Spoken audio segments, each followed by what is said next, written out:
바이오 백신 기업인 SK 바이오사이언스가 안동 공장을 증설합니다. 경상북도와 안동시가 추진하는 바이오 국가 첨단 전략 산업 특화단지 유치에 힘이 실릴 것으로 보입니다. 지방소멸 위기 속에 각 지역마다 다양한 정책을 내놓고 있습니다. 영천시의 인구 정책을 살펴봅니다. 저출생과의 전쟁을 선포한 경상북도가 주요 사업을 상반기부터 시행합니다. 특히 온종일 완전 돌봄 분야의 핵심 과제인 우리 동네 돌봄 마을은 곧 시행될 전망입니다. 대구에서 경찰관 2명이 음주운전으로 사고를 내 적발됐습니다. 경찰은 정확한 사고 경위를 조사한 뒤 이들에 대한 징계 등을 결정할 방침입니다.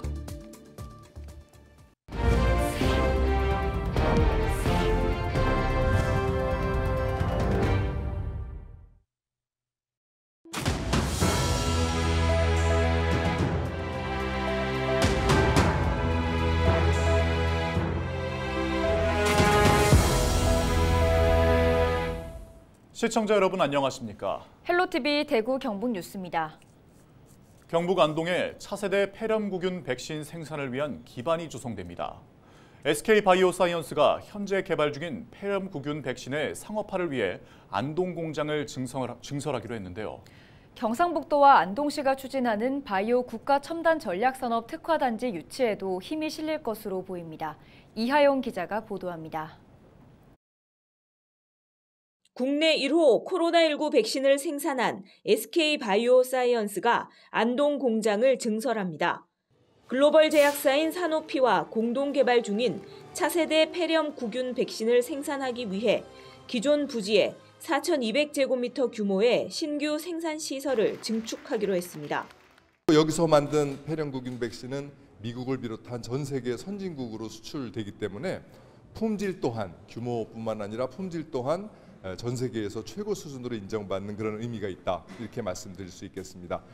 안동은 바이오 분야 연구 개발과 컨설팅을 지원하는 경북바이오산업연구원과 국제백신연구소 안동 지원, 백신 후보 물질을 발굴하는 국가첨단백신개발센터와 백신 상용화 기술 지원센터, 동물세포 실증 지원센터 등이 집적 단지를 이루고 있습니다.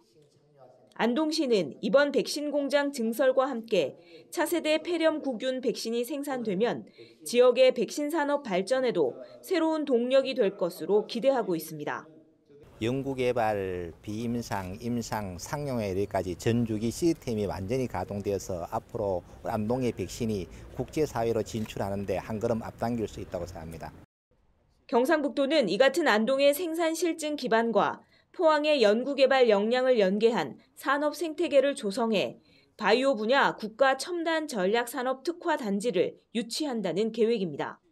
경북은 포항과 안동이 연결해서 같이 발전시키고 하는데, 포항에는 연구기관이 있고 여기에 생산 공장이 있습니다. 또 포항은 바이오 국가 산단을 또 만들고 있습니다. 그렇기 때문에 바이오의 집단 지역이 되도록 노력하겠습니다. 지난해 신규 바이오 생명 국가 산업단지로 지정된 안동. 이번 백신 생산시설 증설로 바이오 분야 국가 첨단 전략 산업 특화단지 유치에 힘이 실릴 것으로 보입니다. 헬로티비 뉴스 이하영입니다. 저출생과의 전쟁을 선포한 경상북도가 주요 사업을 상반기부터 시행합니다. 경북도는 7일 도청에서 보고회를 열고 4대 분야 72개 실행 계획에 대한 재원 확보와 시범사업 추진 방안 등을 논의했습니다. 특히 온종일 완전 돌봄 분야의 핵심 과제인 우리 동네 돌봄 마을과 중소기업 근로시간 단축을 통한 조기 퇴근 돌봄 등은 세부 추진 계획이 마련돼 곧 현장에서 시행될 것으로 보입니다. 또한 신혼부부 임차보전금 이자 지원과 청년 신혼부부 주거안정 월세 지원 등도 관련 절차가 완료되면 바로 집행할 예정입니다. 대구에서 경찰관 2명이 음주운전으로 사고를 내고 적발됐습니다. 7일 새벽 2시 50분쯤 수성경찰서 형사과 소속 A경장이 수성구 황금동 청수로의 한 골목길에서 주차를 하던 중 3중 추돌 사고를 내 시민 한 명이 경상을 입었습니다. 당시 A경장의 혈중 알코올 농도는 면허 취소 수치인 0.133%였습니다. 앞서 6일 밤 11시쯤 수성구 황금동의 한 대로에서 남부경찰서 교통과 소속 비경감이 교통사고를 내고 도주하던 중 뒤따르던 시민에게 붙잡혔습니다. 비경감의 혈중 알코올 농도 역시 면허 취소 수치인 0.112%로 나타났습니다. 경찰은 정확한 사고 경위를 조사한 뒤 이들에 대한 징계 등을 결정할 예정입니다.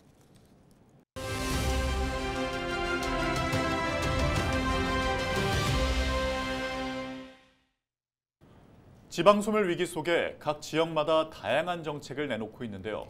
최기문 영천시장은 인구 정책에 있어 중앙정부의 권한이 크다며 지방으로 이양해야 더욱 실효성 있는 정책을 펼칠 수 있다고 강조하고 있습니다.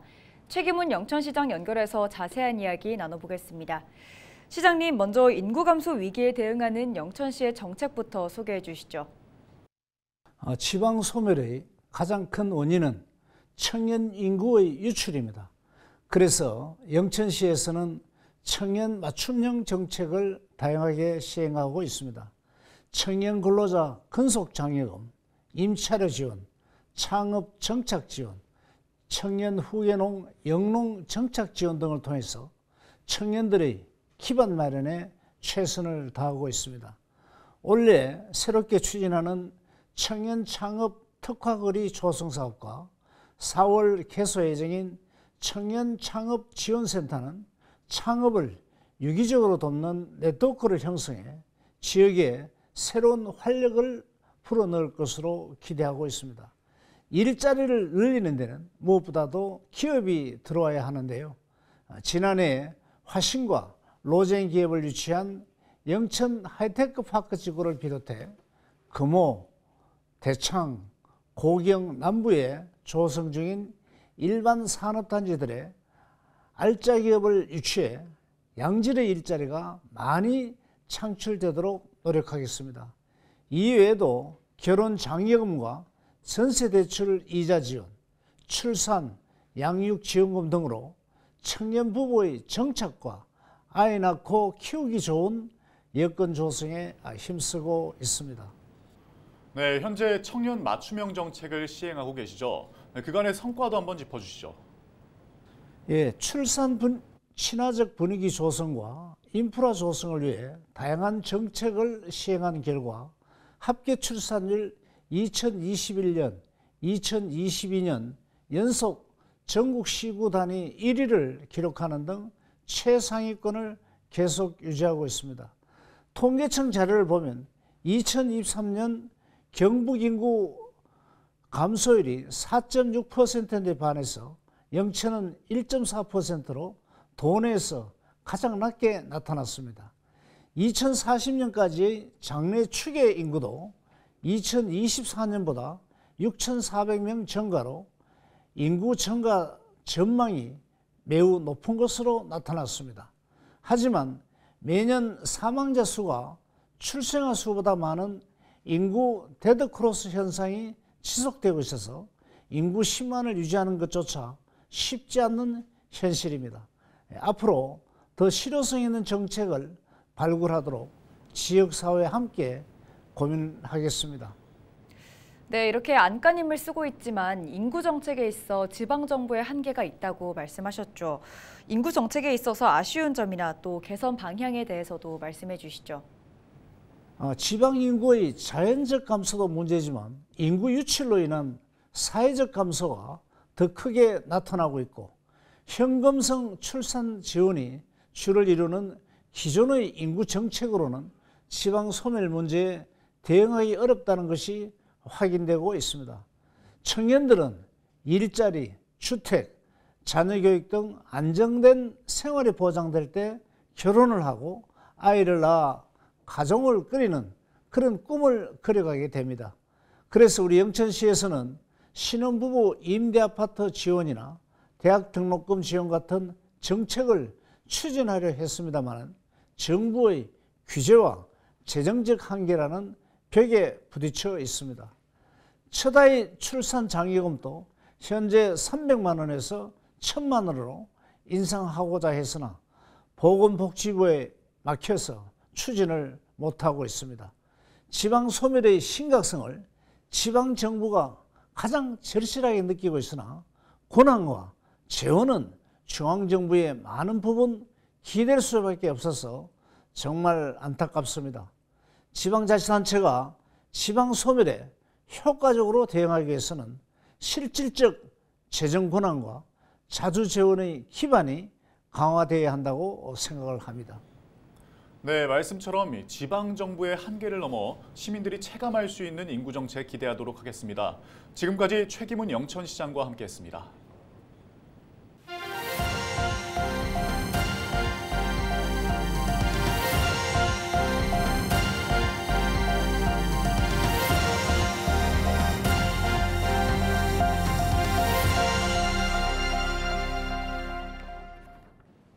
대구 수성 알파시티에 AI 연구센터가 들어옵니다. 대구시와 포커스 HNS가 AI 연구센터 신설을 위한 투자 협력 협약을 체결했습니다. 이번 협약으로 포커스 HNS는 수성 알파시티 내 약 2,000제곱미터 부지에 997억 원을 투입해 모빌리티와 스마트 팩토리 부문 AI 안전 솔루션 연구센터를 건립하기로 했습니다. 또 정보보안 기업과 협업해 스마트 빌딩, 스마트 팩토리에 적용되는 각종 설비와 장비가 연동 가능한 플랫폼 개발을 추진할 예정입니다. 국토교통부가 주관한 민관협력형 노후주택 개선사업 공모에 경상북도 3개 지구가 최종 선정됐습니다. 이 사업은 정부와 공공기관, 기업 등이 함께 취약지역에 거주하는 주민들의 집을 수리해 안전한 주거 환경을 조성하기 위한 것으로 전국에서 총 4개 지구가 선정됐습니다. 경북에서 선정된 영주시 세직골지구 46가구와 영천시 교촌마을 29가구, 봉화군 가래골지구 32가구 등 총 107가구는 집수리에 드는 주민 자부담분과 건축자재, 전문 인력 등을 지원받게 됩니다. 각종 해산물을 저렴한 가격에 구매할 수 있는 대한민국 수산대전이 이달 24일까지 열립니다. 행사 기간 중 7일에서 20일은 오프라인 행사가, 11일에서 24일은 온라인 행사가 진행될 예정입니다. 행사 기간 소비자들이 마트와 온라인몰에서 국내산 수산물을 구매할 시 구매 금액의 최대 50%를 할인받을 수 있습니다. 할인 적용 대상 수산물은 명태와 참조기, 고등어, 마른 멸치, 오징어 등입니다. 이 중 최근 공급이 부족한 오징어와 참조기는 정부 비축 물량이 풀림에 따라 마리당 각각 2,100원과 1,200원에 구매가 가능합니다. 17개의 오프라인 행사마트와 27개의 온라인몰에 대한 정보는 대한민국 수산대전 공식 누리집에서 확인할 수 있습니다. 저출생, 인구 감소, 지방 소멸을 막기 위한 영주 비전 경제 포럼이 6일 영주 시민회관에서 열렸습니다. 청년이 만드는 영주, 청년이 꿈꾸는 영주라는 주제로 영주 비전경제연구원이 주최한 포럼에는 골목길 경제학자, 연세대 국제대학원 모종린 교수를 비롯해 청년 200여 명이 참석했습니다. 모종린 교수는 기조연설에서 청년들이 지역의 고유한 문화와 역사, 자연을 콘텐츠로 발굴해 경쟁력 있는 로컬 브랜드를 만들어달라고 주문했습니다. 영주 비전경제연구원 정창록 원장은 지역 문제에 청년들이 참여해 지역의 가치를 재정의, 재발견하면 다양한 기회가 창출될 수 있다고 말했습니다. 지난해 5월 대구공항에 착륙하는 항공기의 출입문을 연 혐의로 항소심 재판 중인 30대 A씨에 대해 검찰이 상해 혐의를 추가해 기소했습니다. 대구지방검찰청 공공수사부는 A씨가 출입문 개방으로 승객 15명에게 극심한 충격으로 인한 정신적 기능장애를 입히는 등 상해를 가한 혐의로 불구속 기소했다고 밝혔습니다. A씨는 항공보안법 위반과 재물손괴 혐의로 1심에서 징역 3년에 집행유예 5년을 선고받고 항소심 재판 중입니다. 대구시가 불법 주정차 단속을 강화합니다. 대구시는 불법 주정차 상습 지역과 어린이 보행자 사고가 많은 초등학교 주변을 중심으로 운영 중인 불법 주정차 가동 단속반의 단속 대상 지역을 노인 보호구역과 보행자 우선도로 등으로 확대했다고 밝혔습니다. 또 실질적인 단속이 될 수 있도록 단속반에 적발되면 단속 자료를 구군으로 통보해 과태료를 부과한다고 덧붙였습니다. 이상으로 뉴스를 마칩니다. 함께해 주신 여러분 고맙습니다.